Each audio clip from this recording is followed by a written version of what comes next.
Hey there! Thinking about getting your money working harder for you? StashAway is one of the smartest and easiest ways to start investing, and opening an account is surprisingly simple. You can be set up and ready to go in less time than it takes to brew a cup of coffee. Here's the quick, step-by-step guide to opening your StashAway account. First things first, you'll need the mobile app or head to their official website. I recommend the app for the smoothest experience. Once you're there, tap on Start Investing or Sign Up.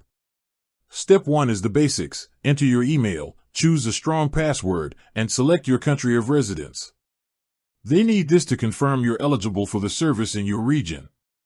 Step 2 is all about you. You'll be asked to provide some personal details, your full name, date of birth, and contact information. Standard stuff for any financial account. You'll also need to verify your identity. This is usually done by taking a quick photo of your government-issued ID, like your passport or national ID card, and a quick selfie to confirm it's really you.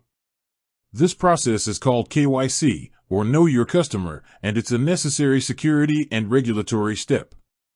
Step 3, the fun part, setting up your investment goals. StashAway will ask you about your financial objectives.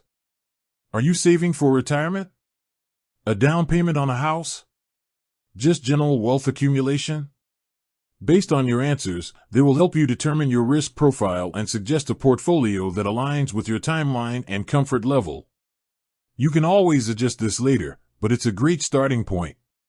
Finally, Step 4, link your bank account. This is how you'll fund your StashAway account. You'll enter your bank details to make your initial deposit. Remember, you don't need a huge lump sum to start. StashAway has no minimum balance requirement. Start small and grow from there. That's it. Once your identity verification is complete, which usually takes a day or two, you're officially a StashAway investor.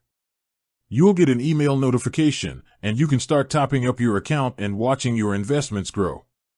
If you found this quick guide helpful, smash that like button and subscribe for more bite-sized financial tips. Happy investing!